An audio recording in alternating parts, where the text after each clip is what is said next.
report of progress, real progress that we can see. I unfortunately am also tasked with the job of making sure that I also bring up other issues that plague our country. Good afternoon, thank you, esteemed panelists. So let me start with the main goal, sir.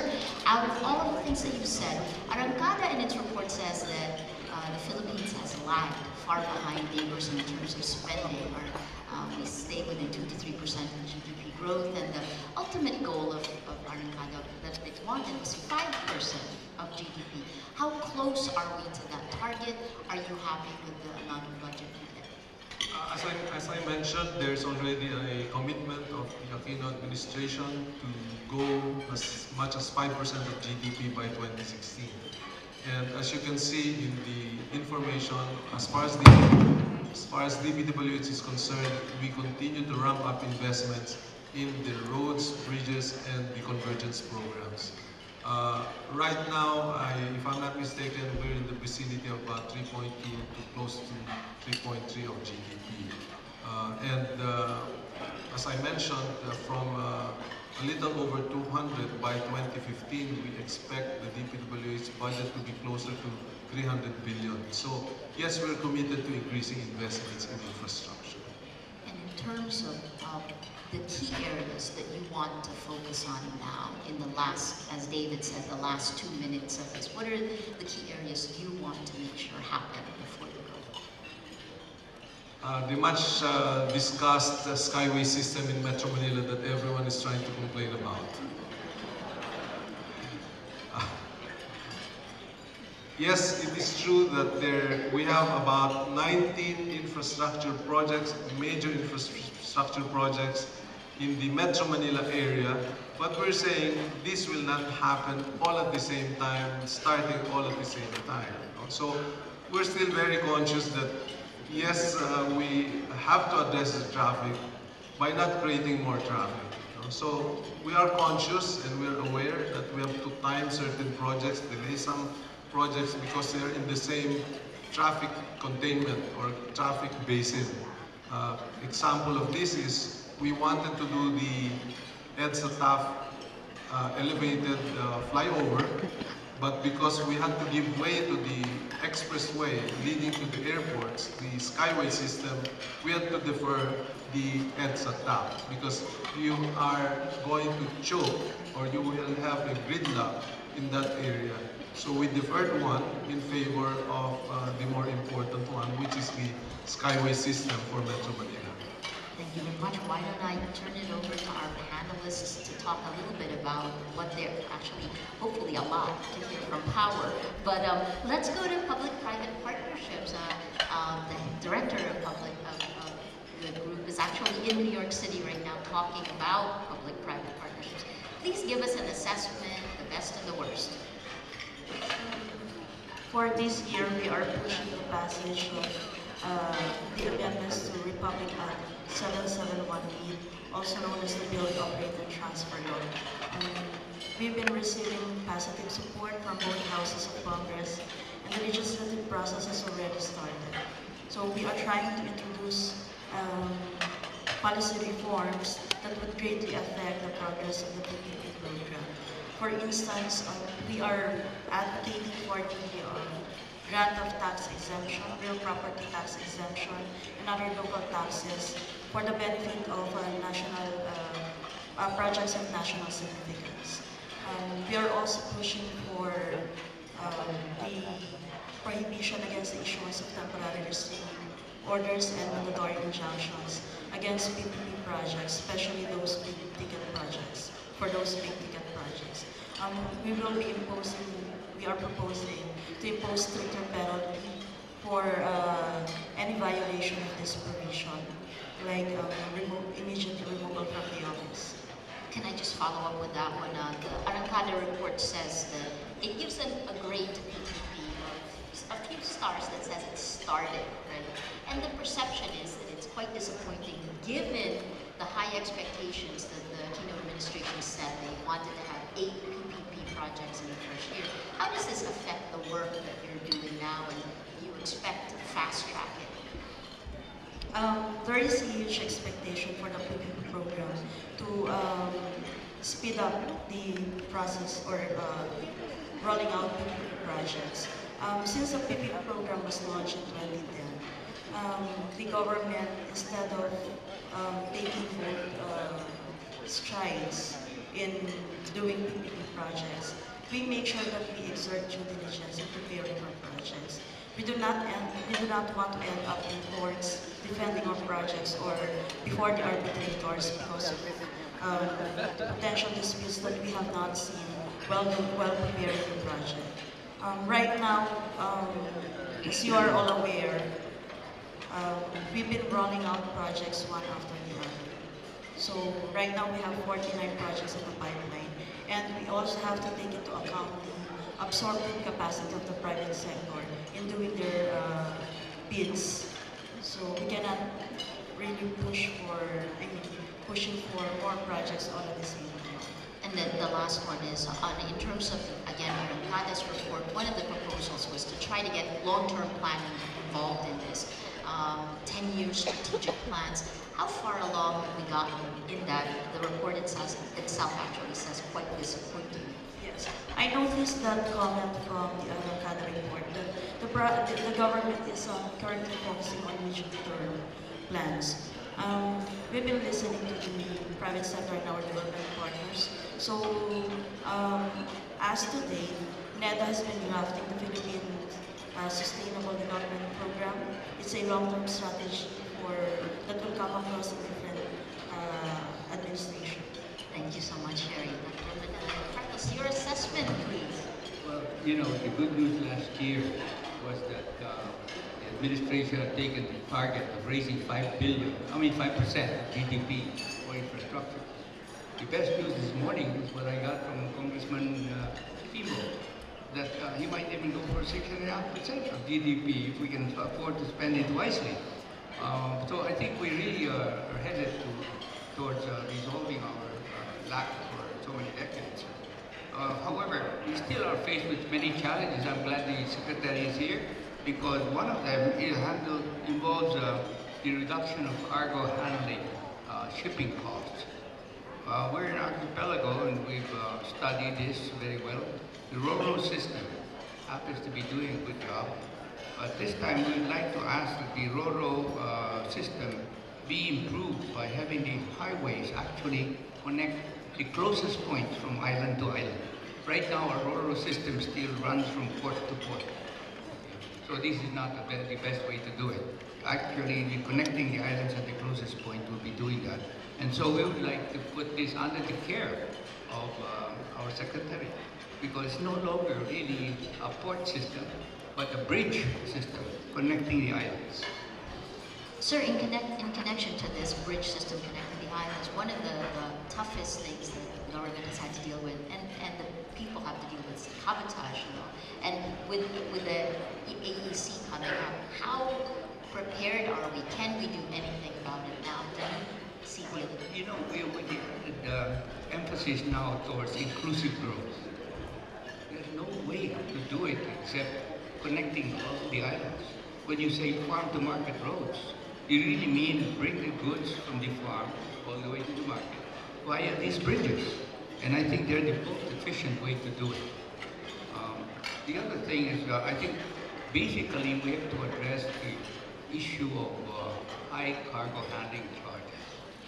Unfortunately, the rate of these charges are based on the decision of PPA because they're the regulator. But they also happen to be the developer and they happen to benefit from what they impose.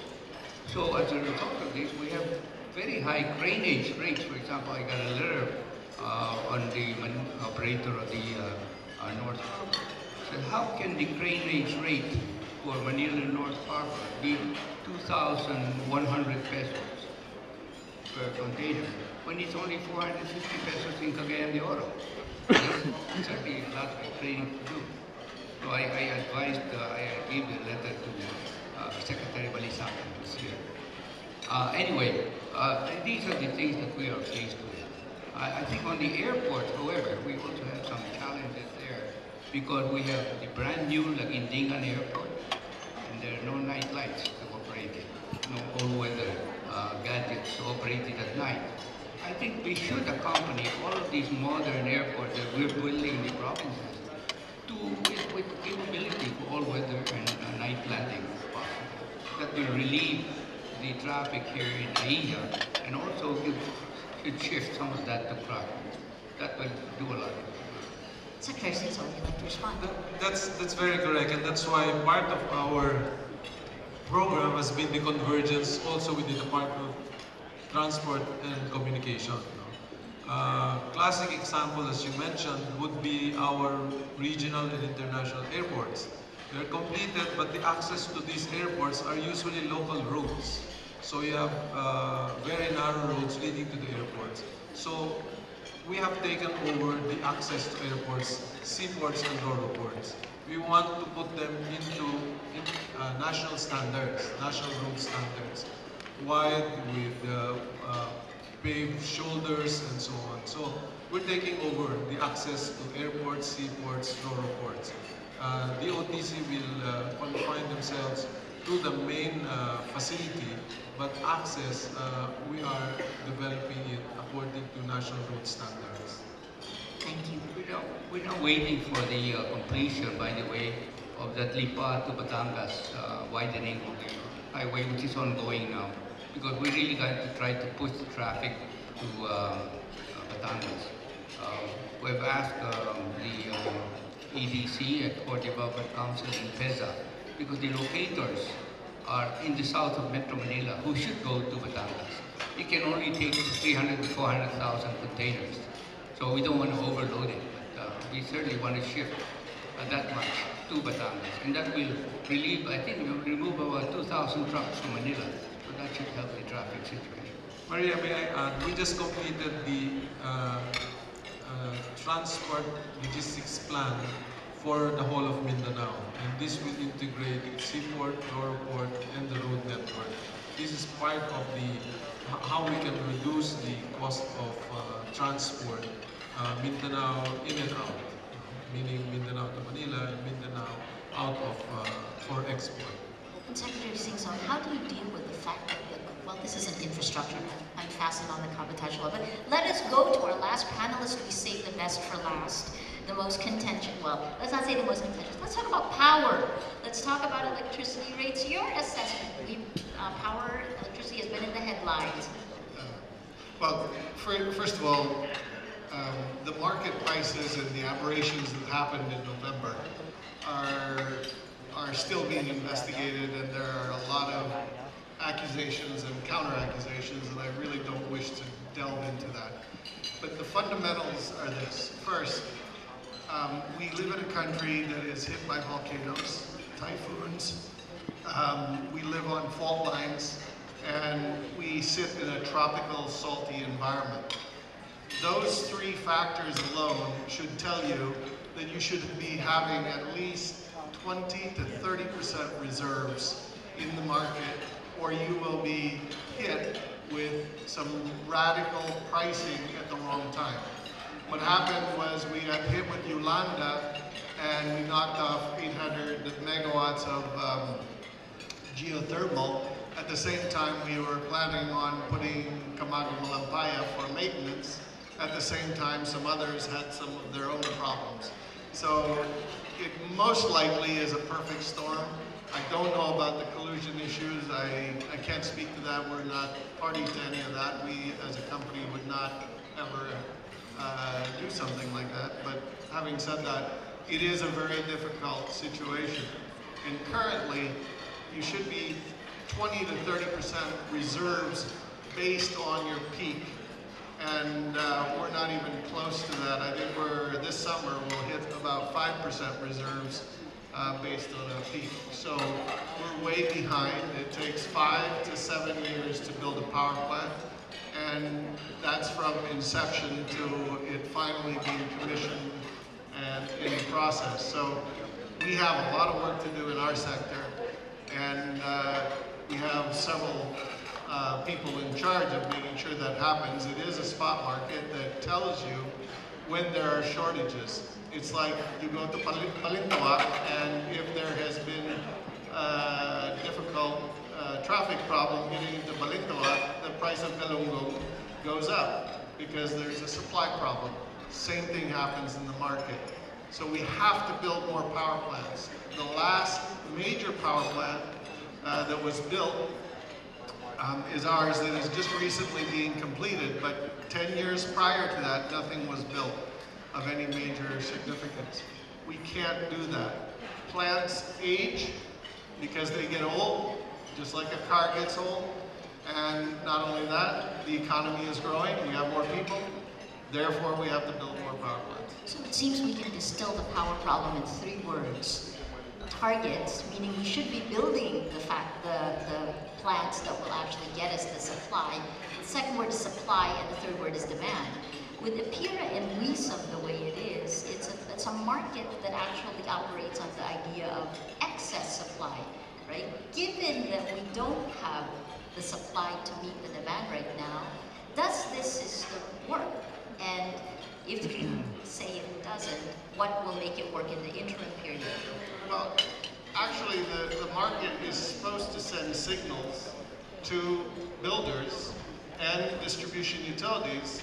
You better get your act together because you're not going to be able to supply all of your customers.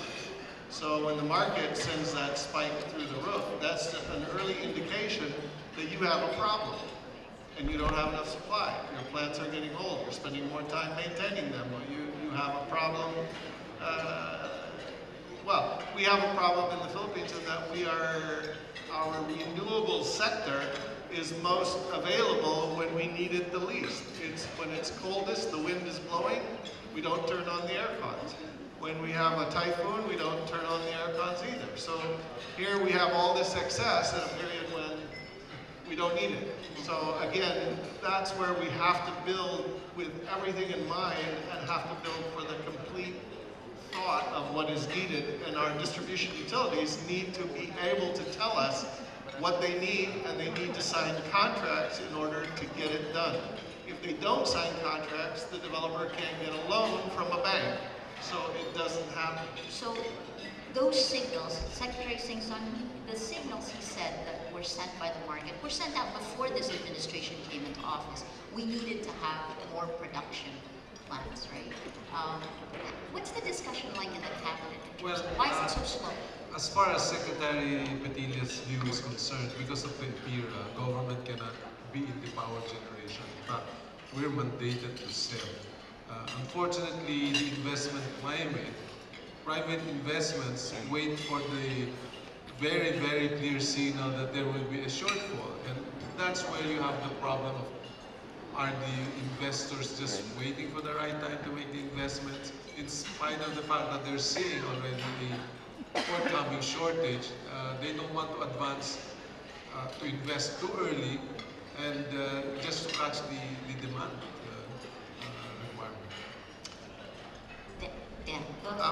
He is, Secretary Singson is absolutely correct that it has been given over to the private sector, and the DOE does not have the right to enter into contracts.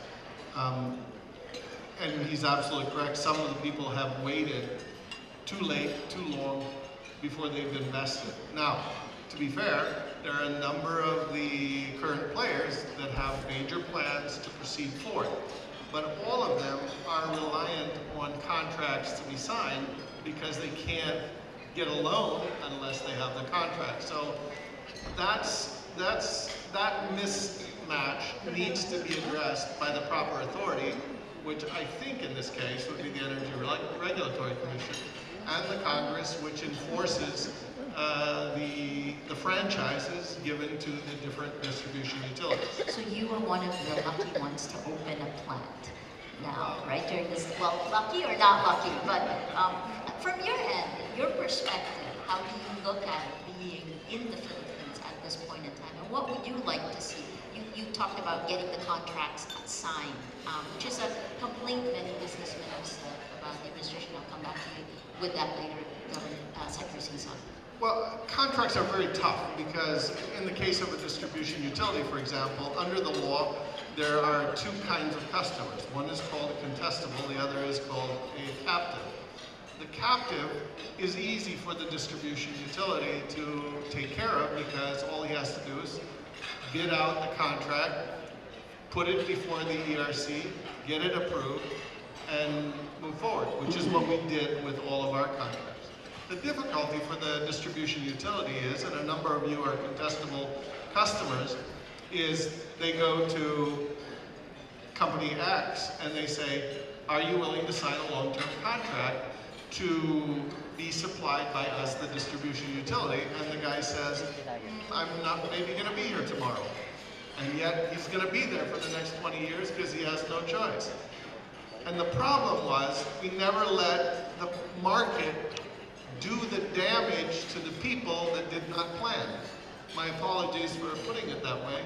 But when you go to Balintawak and there aren't enough galunggong in the market, you plan to either go early or buy more and put in the refrigerator so you're not caught like that again. So, Secretary Singson, your response to this, I mean, it goes back. I know it's not really you. It's but since you are privileged, you're in the privileged communications. As I said, it's really a tug of war between the marketplace players. I believe if Secretary Padilla had his way, he would have entered into a contract already for power generation, paid for a base rated capacity, and take that risk. Unfortunately, he's not allowed under the EPIRA. Can I say something for the users? Yes, please, Well, this definitely. is a We want lower electricity confluence rates. of events that caused the shortage. But, you know, the users have been penalized before during the brownout days. We got 1,000 megawatts of emergency gensets. And even the new buildings that are going up now for BPOs are all fitted with emergency gensets. So they could have called on this. In other words, in Mindanao and Visayas, they already have what do you call it, load shedding program. So we could have done that. We could have participated. I guess part of it is the assumption that the government, that the country can supply its own electricity without private citizens having to have backup supplies. This is one of the key problems that the Philippines faces. We see it in international reports, we see it in business analyst reports. How do you address it? One of the concerns is that our electricity prices are too high, that the contracts aren't being signed enough. Going into the last 2 minutes, what kind of thinking is coming from the administration? You know, Secretary Padilla was just relating the situation in Mindanao. They had the supply in certain areas, but people were not even willing to pay the right price for that supply. So it's really a very complicated issue. I wouldn't want to propose at this time any solution. I think I will leave it to our good Secretary of Energy, Padilla, to address that problem. Dan, last question. I'll put you on the hot seat again. EPIRA reason, given the present situation, it's clear it doesn't work. Let me ask you that. Does it work? Does it not work? The law is very well crafted and should work. We have to tighten up the enforcement of the people responsible for each sector.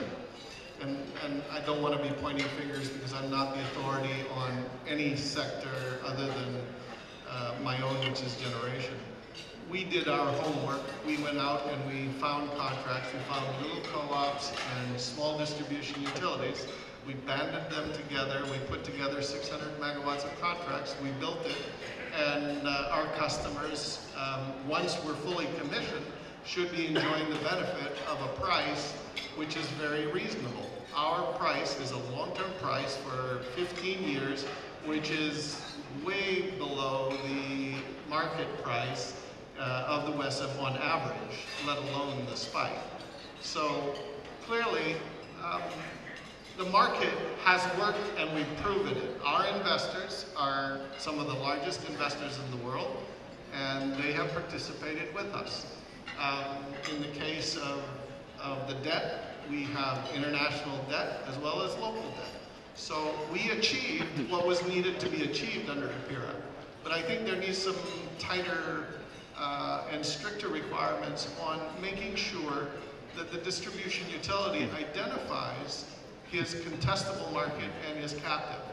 And if a contestable market person in that market says, I don't want to be supplied by you, then Meralco or any other distribution utility should say, okay, you're on your own, take the risk of the market, or sign your contract and let it go. But somebody has to be responsible for each set of customers. And that job needs to be done, and the only way for that to happen is to fully implement open access directly and hold people responsible and not try to rescue or enable. Interesting. I want to dig deeper, but we're running out of time. There are lots of questions there, including the part-time pollution. But let's move away from it and let's open the floor to questions. Please, if you have any questions, you can go up to the mic. We are getting questions on text, but I'm told we cannot give them to our panelists now. You should get some responses from Arrancadas organizers. There's one question here for Secretary Singson while we're waiting for you to think of good questions for our panelists. Secretary Singson, while the increased investments in infrastructure have been laudable, the bulk of the amounts appear centered on vehicle-centric investments. Is there a parallel plan to invest in pedestrian-friendly infrastructure, sidewalks, bicycle lanes, green zones, and mass transport? Yes, the OTC has lined up a lot of the mass transport expansion capacities for Metro Manila. They are also planning some bus rapid transport system for the other urban centers like Cebu and possibly Davao. In terms of pedestrian-friendly roads, we're fully supportive of the Share the Road program with pedestrians and bike lanes to keep them open for certain days, like a Sunday. You allow bike lanes, pedestrians to share major thoroughfares. So yes, we are aware of this move away from being too dependent on vehicles. What about we haven't really talked about airports. I just came from Singapore, which gets you in and out of the airport in less than 20 minutes. The facilities that they have, we've been talking about the airport, NAIA, for a long time. It's in Arrancadas reports as well. How far along are we to deliver the kind of infrastructure that our tourism secretary says he needs to be able to bring in more tourists? That's correct. We have a commitment from the Department of Transport and Communication to finally finish the Terminal 3 and Terminal 1 in time for the APEC. Now, having said that, you will see a very different look Terminal 1 once that's completed. There's still an advantage of an in-city airport. You might have the biggest airport in Clark, but it will take you about an hour to go to the Makati and even to Alabang. Whereas if you have an in-city terminal that is not the widest airport, but convenient and comfortable enough, but you are in your hotel room in a matter of 25 minutes, I think I would still love an in-city terminal. Any questions from the audience? Please, John Forbes. Hi, good afternoon. I'm Francis Romero from Josel Lasal. I have a question for DPWH and PPP. You mentioned earlier, sir, that you have been facelifting the airport in preparation for the APEC summit. So I just would like to ask, what are other priority projects that the DPWH and the PPP has in priority to support DOT's Secretary Jimenez claim that 2015 will be called Visit the Philippines year and for the summit as well? Well, as I mentioned, we have a 53 billion program to support the Tourism Master Plan. That's nationwide. And that's a total of about 2,000 kilometers of access to tourism destinations. Now, also, I might as well mention, we're starting to convert our national roads into numerical designations. So pretty soon you will see a Highway 1 sign from Cagayan Valley actually starts in Ilocos Norte all the way to the city of Zamboanga, following an N1 highway, Highway 1. So you will have, we are starting to designate our national roads numerically. Because what's happening now is, for example, MacArthur Highway, as you pass one province, the local ordinances are passed that changes the name of that national road. So what we've done is do a numerical designation of our national highways. Any other questions from the audience? We have 4 minutes left, and John is coming up. Go ahead. Well, I can't resist, Maria, but I haven't heard the word rail quite enough. And I'm not so much thinking of intercity rail, but there is a JICA plan that, if I recall, Secretary Malasaka requested when he went to Tokyo. It was in the press a little bit a few months ago, but I'm wondering if it's really being adopted by this administration. I know it'll take 10 years, but the goal was very ambitious, and it seems absolutely necessary, and I'm wondering if people can comment on that.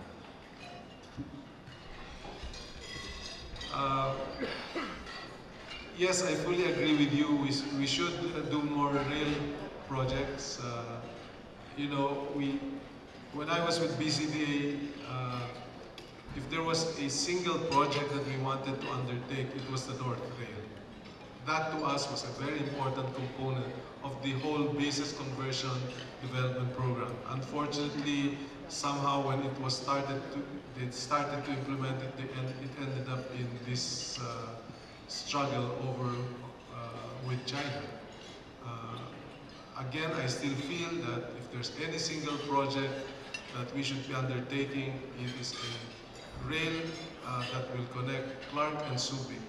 The Subic, the STX, when we designed that and we started buying the road right-of-way, there is already a provision for right-of-way for rail. So we bought enough right-of-way to have a provision for rail between STX, Subic, Clark, and Tarlac. So I'm a believer of mass transport. Fantastic. Let me just give the... Okay, one last. Go ahead. Okay. Thank you. My name is Volker Steiger from German International Cooperation. I would like to raise the question regarding energy. How important actually is massive, not activities, but maybe promotion of energy efficiency in all this situation that we have at this point in time? The second one is, of course, renewable energies. Specifically, renewable energies are, of course, very suitable for small island situations when we have somehow hybrid systems. But it might be, if you look at renewables for a long-term competitiveness perspective, that they really should be even more promoted in the Philippines. I'm not an expert on renewable, although we've done a number of studies on wind and some solar, and have made some investments. Again, the renewable is a good area for us, especially solar, especially as prices have come down. So when it's really competitive, I think the real argument has been between the economists of this country, and I really haven't participated in that, but the argument is we should not subsidize renewable because we are poor enough as a country. And I hear the long-term argument, and I think that that is accurate, and we should also focus on that, but that's the issue on renewable. The first part of your question, I forgot now, what was it? Oh, demand side management. I think that has already occurred very naturally in the country because of high prices of energy, and that is the purpose of the market. I know at my house I had a chandelier which had 29 watt light bulbs, and I replaced them all with 3.5 watt LED lights, and I get more light out of it, and I get 1/10 the consumption. So it naturally occurs when prices are high, because every time I pay for my electric bill, I say, how can I save money? So I think by nature it does that, by natural economic forces. Can I just toss it to each one of you? 1 minute, your last thoughts. we need supply. We're growing at a rate. When I arrived in the Philippines, I think the population was 14 million back in 1957. I was 3 years old. Today we're 100 million, and we need a lot of power. The country of Korea, I think, has 100,000 megawatts and 40 million people. I think we have roughly 14,000 megawatts for roughly 100 million people. Thank you. Sir? You know, during the brownout days, we had a very enlightened utility company called Cepalco in the south, Cagayan de Oro. In order to save electricity or cut down on demand, they volunteered to distribute energy efficiency lamps on the condition that they get paid based on the savings. They lost money on this because the people would not pay for these lamps. And the reason is because unlike electricity, you can get cut off for not paying your electricity bill. But they could not cut off for not being able to collect on the lamps. Fantastic. PPP remains an open option for procurement in all types of infrastructure projects, whether hard infra or social infrastructure projects. So we would like to encourage more investments from the private sector, and we hope we could contribute a significant growth in our GDP for this year. Thank you, Sherry. Yeah, as I mentioned, we will continue to grow in our investments in infrastructure. My challenge to this group, and especially to the contractors who are present, do your job right. Let's forget the hanky-panky that has been happening in the past. You will have more than enough contracts that you can chew. We will give you, we will pay you right on time, but do your job right. An incredible panel. Thank you very much. Please join me in thanking our panels today. I need to give a special congratulations. I've been chairing this panel for 3 years, and I remember the first year was why we were growing so slowly, because Secretary Sixto actually put in the institutional checks to stop corruption in his sector, and as we've gone on, we've seen the problem shift among all of the different sectors. But thank you very much. We've seen progress. Let's keep going. Arangada. Thank you so much to our moderator, Maria Ressa, and our panelists, Dr. Daniel Chalmers, Attorney Sherry Ann Austria, and Mr. Meneleo Carlos. We are also distributing the evaluation forms now. If you could kindly complete them and give them